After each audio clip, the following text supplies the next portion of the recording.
सुप्रभातम। अहमस्मि डॉक्टर दीनानाथ साह, सह प्राचार्य पूर्णिमा राम प्रताप संस्कृत महाविद्यालय बैगनी दरभंगातः। भो छात्राः शास्त्री तृतीय खंडे अनिवार्य प्रथम पत्रे निर्धारित संस्कृत वाङ्मयस्य इतिहासान्तर्गते रामायणस्य परिचयं प्रस्तुतवान्। इदानीमहं महाभारतस्य परिचयं सामान्यरूपेण तथा कालं च इति विषये स्वव्याख्यानं प्रस्तौमि।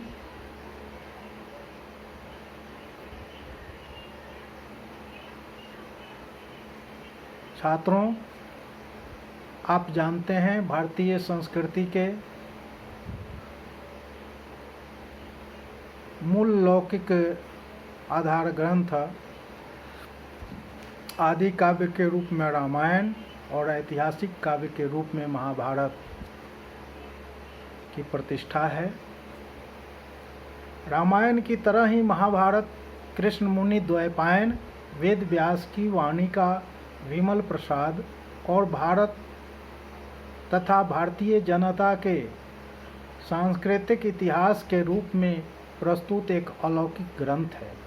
यह विचार तत्वों का महार्णव है, जिसमें गोते लगाने वाला कवि आज भी अपने काव्य को अलंकृत एवं चमत्कृत बनाने के लिए नवीन जगमगाते हीरों को ढूंढ निकालता है। व्यास जी की उक्ति अतिशयोक्ति का साधन नहीं, जिसमें उन्होंने डंके की चोट पर इस ग्रंथ रत्न की भव्यता का निर्देश करते हुए कहा है कि जो इस महाभारत में है अन्य स्थलों पर भी है, परंतु जो इसके अंतर्गत नहीं है वह दूसरे स्थलों पर भी कहीं भी नहीं है। यथा धर्मे चार्थे च कामे च मोक्षे च भरतर्षभः यदि हास्ति तदन्यत्र यन्निहास्ति न तत् क्वचित्। महर्षि वेद व्यास कौरवों एवं पांडवों के समकालीन थे। उन्हीं के प्रयास से 3 वर्षों में इस ग्रंथ का प्रणयन हुआ। महाभारत के खंडों को पर्व कहते हैं। इस ग्रंथ में 18 पर्व हैं। आदि पर्व, सभा पर्व, वन पर्व, विराट पर्व, उद्योग पर्व, भीष्म पर्व, द्रोण पर्व, कर्ण पर्व, शल्य पर्व, सौप्तिक पर्व, स्त्री पर्व, शांति पर्व, अनुशासन पर्व, अश्वमेध पर्व, आश्रमवासी पर्व, मौसल पर्व, महाप्रस्थानिक पर्व तथा स्वर्गारोहण पर्व।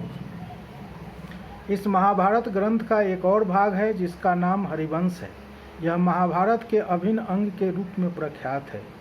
इसमें 3 पर्व हैं। हरिवंश पर्व, जिसमें कृष्ण के पूर्वजों का वर्णन है। दूसरा विष्णु पर्व, जिसमें कृष्ण की लीलाओं को बड़े विस्तार के साथ वर्णन किया गया है।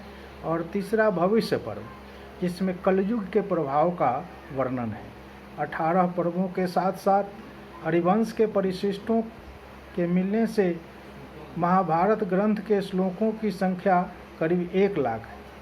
इसके अतिरिक्त महाभारत में अनेक रोचक तथा शिक्षाप्रद आख्यान भी हैं, जिनमें कुछ प्रसिद्ध आख्यान ये हैं: शकुंतलोपाख्यान, मत्स्योपाख्यान, रामोपाख्यान, शिव्युपाख्यान और नलोपाख्यान इत्यादि। गुप्तकालीन महाराज स्कंद गुप्त ने 445 ईस्वी के शिलालेख में सतशत सहस्रायां संहितायां वेद व्यासेनोक्तम उल्लिखित यह वाक्यांश स्पष्टतया महाभारत ग्रंथ का निर्देश है, जिसके साथ साथ 1 लाख श्लोकों से युक्त कलेवर का भी उल्लेख है। इस आधार पर हम कह सकते हैं कि हरिवंश के परिशिष्टों के साथ 1 लाख श्लोकों के कलेवर में महाभारत ग्रंथ गुप्त काल के पूर्व ही निर्मित हो गया होगा। कुषाण वंशीय नरेश कनिष्ठ के सभा पंडित और बौद्ध दार्शनिक महाकवि अश्वघोष ने अपने वज्रसूचि उपनिषद में हरिवंश के कुछ श्लोकों को उद्धृत किया है तथा महाभारत के कतिपय श्लोकों को अपने सिद्धांत के समर्थन के निमित्त भी उद्धृत किया है। अश्वघोष का समय ईस्वी सन की प्रथम शताब्दी में है, अतः महाभारत की रचना ईसा की प्रथम शताब्दी के पूर्व ही की गई है। अश्वलायन गृह सूत्र में भारत तथा महाभारत का पृथक पृथक उल्लेख किया गया है। बौधायन गृह सूत्र में विष्णु सहस्रनाम का उल्लेख है तथा भागवत गीता का एक श्लोक पत्रं पुष्पं फलं तोयं यो मे भक्त्या प्रयच्छति तदहं भक्त्योपहृतं मस्नामि प्रियतात्मनः प्रमाण के रूप में उद्धृत किया गया है। इन दोनों गृह सूत्रों के प्रणयन की तिथि ईस्वी पूर्व चौथी शताब्दी है। इस आधार पर हम कह सकते हैं कि महाभारत की रचना ईस्वी पूर्व चौथी शताब्दी के आसपास हुई होगी। रामायण और महाभारत के तुलनात्मक अध्ययन से हम इस निष्कर्ष पर पहुंचते हैं कि महाभारत की रचना रामायण के बाद की है, क्योंकि जहां रामायण में महाभारत की कथा तथा उसके पात्रों का उल्लेख मात्र भी नहीं है, वहां महाभारत में रामायण की कथा का संक्षिप्त रूप से वर्णन है। इन दोनों ग्रंथों में उल्लिखित संस्कृतियों के तुलनात्मक अध्ययन से हम इस निष्कर्ष पर पहुंचते हैं कि रामायण की संस्कृति जहां पूर्ववर्ती है, वहां महाभारत की संस्कृति पश्चातवर्ती है। इस ग्रंथ में निर्माण तिथि के विषय में प्राच्य और पाश्चात्य संस्कृत के विद्वान समीक्षकों की दो स्पष्ट धारणाएं हैं। भारतीय संस्कृति से अनुप्राणित पाश्चात्य सांस्कृतिक मनीषियों का कथन है कि इस विपुल काव्य की रचना महर्षि वेदव्यास ने 3 वर्षों के परिश्रम में की है। वेदव्यास कौरवों एवं पांडवों के समकालीन होने से द्वापर युग के थे, अतः इस ग्रंथ की रचना द्वापर युग में हुई होगी। लेकिन इसके विपरीत पाश्चात्य संस्कृत समीक्षकों की कुछ दूसरी ही धारणा है। उन लोगों के कथन का सारांश यह है कि इस ग्रंथ की रचना किसी एक व्यक्ति के द्वारा किसी युग विशेष में नहीं हुई होगी, वरन इसकी रचना युगों में हुई होगी, शताब्दियों में हुई होगी और इसके प्रणयन में कई साहित्यकारों का योगदान रहा होगा। उन लोगों का कहना है कि महाभारत ग्रंथ अपने प्राचीन मूलावस्था में जय नामक ग्रंथ के रूप में था, जैसा कि महाभारत के मंगल श्लोक में निर्देश मिलता है। नारायणं नमस्कृत्य नरं चैव नरोत्तमं देवीं सरस्वती चैव ततो जयमुदीरयेत्।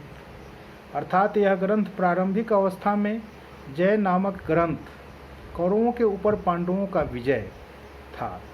इसके अनंतर यह ग्रंथ जय भारत के रूप में प्रस्तुत हुआ, जिसमें कौरवों और पांडवों की चंद्रवंश में उत्पत्ति तथा उनके पारस्परिक कलह और युद्ध का विस्तार से वर्णन है।